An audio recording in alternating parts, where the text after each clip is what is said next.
Hi everyone, welcome back to my channel. I'm Shayoni, your first time mom, and if you are new to my channel, I share parenting tips and tricks, also product reviews for both mommies and babies on this channel. So if you are interested in all those things, make sure you subscribe to my channel.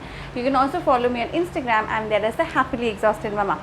So today I'm going to be sharing with you my baby's book collection. So I'm going to share with you all the books that my 18-month-old baby has, and so that will give you an idea of what are the books that this is age appropriate, your kids might enjoy, and I'll give you some tips for some very prominent popular books and how you can use them well. So if you're interested, make sure you keep watching.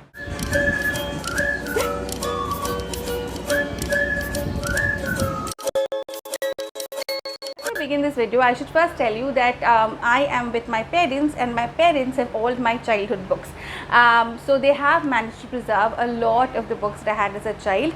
So the first books that I actually offered my baby when he was 1.5 months old were my books. So when I share this collection, I'm going to tell you the books. I'm going to show you the books first, which are mine, which have been given to him. So I chose the books which I thought were age appropriate.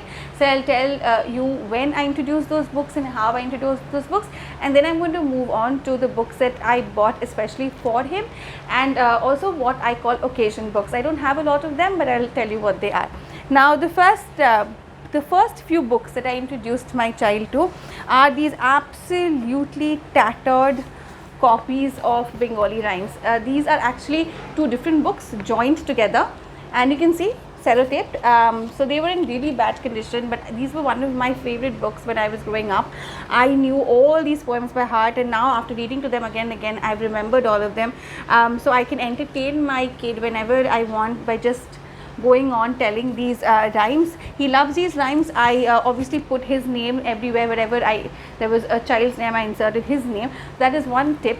So whenever you're trying to interest your child in anything, put their name in a poem. So if it talks about, any boy or just like a generic, so Bengali, in Bengali a lot of it is khoka. Khoka means a boy. So wherever there would be a khoka, I would just put my son's name. So these are the books. So these books I used to lie down beside him and read out to him, and he would love looking at the pictures. These are two books like this. These were the first books that I introduced. I don't keep this in his basket because you can see the condition is really bad. So I bring them out now and then as a treat, and I read out to him. These are I'm in charge of these books.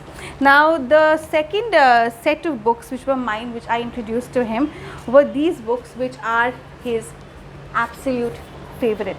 Now this was a box set. I remember it came in a very cute box when I was a child, and these are all about teddy bears, and the most favorite among them is this book called Teddy Bear's Birthday Surprise. Now you see how much time it took for me to figure out which one is the birthday surprise. He can do it in an instant. This book he loves. There's something about the pictures of this book that he absolutely adores, and his favorite page, of course, is the one at the end where there's a birthday cake. And my dad taught him to blow the candles on the cake, and he loves doing that. Whenever he sees a birthday cake now, he does do. So always make your baby interact with the book. That way they develop a relationship with the book, and they are interested in that book. So these are, again, I will put the links of the books that I can find in the description box. These books I'm not sure if I'm able to, but if I do, I'll put the link down below, and obviously the other books that I've bought online myself, I'll put the links down. Now again, these are very similar. This is actually a new copy of an old book that I had. So these are all like Bengali books that I introduced him to. These were all read alouds. He would just lie there, I would be beside him, I would read them out. Now of course he can bring us the book and we read it out to him, few pages at a time. So as I already mentioned in my previous video, is start with the language that your baby is used to hearing. If you haven't seen that video, make sure you check it out. I have 2 more videos on books, so I'll put the link up there. Now the first and this is the last of my books which I gave to him. This is a humongous book, as you can see. It's a huge book, and he just liked looking at the pictures, and he could literally sit on the book when he was small. He doesn't refer to this book that much now, but he used to like it when he was a baby. Now these were the first set of books that I ever bought for him. This was when he was 2 months old, 2.5, I think. This was Christmas 2019, and this book is gone completely. He has torn out all the pages. It was easy because they were divided into 2 halves. So these are essentials, I guess. This is like most kids have this, like if you're interested in books. These are a set of pictures. You have this mirror work right here. So these are very nice to touch, the different types of textures the baby can feel. So these were the first books I bought for him, and he's interested in these even now. Like he'll come to me and he will flip through the book, he'll point out the pictures. He's now learned to identify things like a bird or a dog. So those things I attribute to this book. Now, so I'm going to move on now to the books that I bought especially for him. These are in no particular order as such, but just the books that he's been enjoying for the last, I would say, a year. I started buying books for him seriously when he was around, I think, 5 months, 6 months old. So these are his books. Now, everyone knows Brown Bear. So Brown Bear is, I think, an absolute must-have. If there's one book of Eric Carle you should have, I think it's the Brown Bear, as well as the Very Hungry Caterpillar. So Brown Bear, bright pictures, very rhythmic, and very high contrast pictures, so immediately it will hold the baby's attention. So definite must-have for any baby library. This is definite must-have. The next definite must-haves, I've kept aside like 4 definite must-haves. The next book, obviously everyone knows it. This is the Very Hungry Caterpillar. I got the board book version of it because it was big and it's sturdy, and my child loves it. I think it's beautiful, and I think it's very informative. It teaches the child a lot of things without the child even realizing, like the days of the week, numbers, names of fruits, and even it has a moral to it. Like if you eat too much junk, you will have a stomachache. So I think all of this, and obviously the fact that a caterpillar turns into butterfly, so all that moral of the story. I think it's a beautifully written book. It's a beautifully designed book. So again, must have for every baby's library, toddler's library for sure. The next must have that I have is the Goodnight Moon. Now Goodnight Moon is this really nice lullaby sort of a book, and it has literally nothing. It has like 2-3 lines on each page, which is perfect. And initially when I got the book, I was like, why are some pages colored and why are some pages in black and white? But I think that is the beauty of the book, and this is the book that I love reading with my child the most.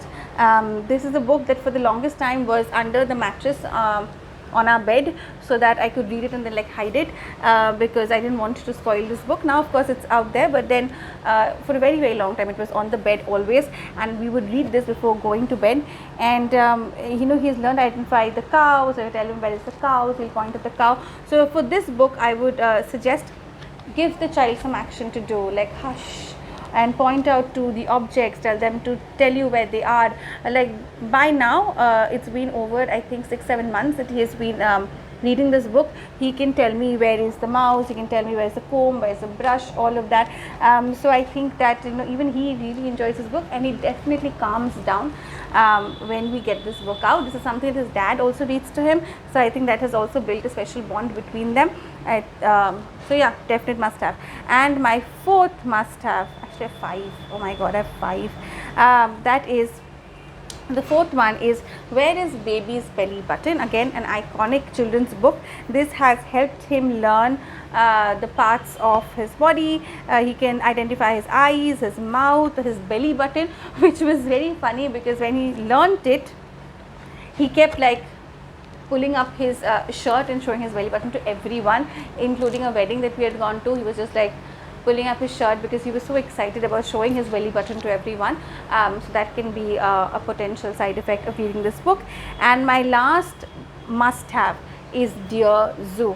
This is by Rod Campbell. It's a beautiful like lift the flap book, and the animals are proportionate to their size. So initially I was like, why the picture so small? Then I realized, okay, the monkey is smaller than the lion and all of that. So this is again a beautiful book to have. It teaches the child about animals. It does attach some adjectives to animals, which I think you can talk around and you can obviously explain to the child. So yeah, Dear Zoo, again, beautiful book. Now some of the other books that he has, this has been a recent favorite. This is my first padded board book of nursery rhymes. This has got really nice cute pictures. He always refers to this book as Baba because it starts with Baba Black Sheep. So he'll bring this book and he'll be like Baba. So this one I really like. Apart from that, I have all these books from the Einstein box. I have reviewed the first Einstein box. I will be reviewing the others very soon. So these are all books from the Einstein box, and he enjoys all these books. These are books that his, we have spent a lot of time on these books. So these books are also good. The second Karen Katz book that I have, which is Where is Baby's Mommy? This is also very sweet. It's a very sweet story about a child looking for the mother and where is the mother. I bought this and I just shared this on Instagram the other day. If you don't follow me there, please do, because I'm taking everyone along this book journey which I'm doing with my child. So the more books I add, I will obviously be putting that out on Instagram, reviewing the books. If you want more details about the books, you will find it on Instagram, so you can check that out. So I shared on Mother's Day, like, I spend a lot of time away from my baby in the house itself because I take classes. So he doesn't see me for very long hours in a day sometimes. So I just wanted a book to remind him that I'm just right here, and I'm just hiding somewhere and he'll find me. So that was my intention behind this book, and I think this book does that beautifully. And he enjoys reading this with me, and yeah, again, really nice book. This one was his first bilingual book. This is Neelu's Big Box. This is a Tulika book. I want to really purchase more Tulika books in the future. This is both in English and Bengali, and this is also a very sweet story about a child trying to play with a few things, and I don't think he understands the extent of the story, but he likes the pictures and he likes this being read out to him. This is a book again he'll take to his grandmother mostly for reading. Somehow he enjoys reading this with his grandmother more than any of us. The next book, this is the latest addition to his collection, which is Guess How Much I Love You. Now it's been over a month or more than a month that he has had this book, and I think it's only now that he's starting to develop a little bit of interest towards it. The problem is the book starts with the baby rabbit or the baby hare holding on to his papa hare's ears, and he has learnt that from the book. So whenever he shows his book, he'll always show his ears. So we have to tell him to be gentle with your dad's ears, like don't pull them. So this is again one of those classic children's stories. I don't think he understands the story completely, but there are actions that you can do, like how much do you love your dad, how much do you love your mom, and he likes doing those actions. So again, this I think will be loved more in the next few months. This is his recent edition. Now the last section that I will come to is occasion books. Occasion books is the idea behind occasion books is books that are used for certain events of the year or certain times of the year. Now I wanted to have some books like that. I haven't built up a lot on that idea, but I want to have different books depending on the weather. So now that monsoons will come, there will be certain books in just monsoon season, so which will come out during monsoons, or like Christmas or Durga Puja or something like that. So the first one that I have in that series is this book called Counting Christmas. This is again by Karen Katz, and this is a book on Christmas. It's a backward counting book, and again very bright pictures, and this is completely a book on Christmas and what you do on Christmas. I love Christmas, so I was excited to get my hands on this book, and this was in his basket for the entire month of December. Then I took it out, and now it's somewhere else. I'll bring it out again maybe in December this year. So that is my idea behind this book. This book comes out every year during Christmas, and then it goes back in. So that's the idea behind this. The next book that I'm very excited about is this book called Happy Birthday to You. Now this book is a Dr. Seuss book. Of course, it's very complicated. So if you can see, lots of words in a page. I only managed to read the first page of the book, I think, on his first birthday. So the idea behind this book is that I'm going to be taking out this book on every birthday of his and reading this out, and I'm really looking forward to the day when he can read this himself, like a birthday when he's sitting down and he's reading it. So that's like a tradition that I want to build with my son. So that was my first step towards it. This was on his first birthday. He got this in the morning, and then obviously I kept it away to be brought out again on his second birthday. So yeah, this is my second occasion book. I hope you enjoyed looking at my baby's collection of books. It's to some it might be a lot, to some it might not be a lot. But let me know if there's any classic, iconic book that I'm missing. I love reading book suggestions. I love going through book lists. So let me know in the comments below. And as I said before, please follow me on the 100 Books Before School challenge that I'm sort of taking. Trying to figure out. If I can go through that many books with him before he starts school next year. Let's see. But I hope you enjoyed the video. Make sure you subscribe to my channel, you like this video, and I will see you soon in my next one. Thank you so much for watching. Bye bye.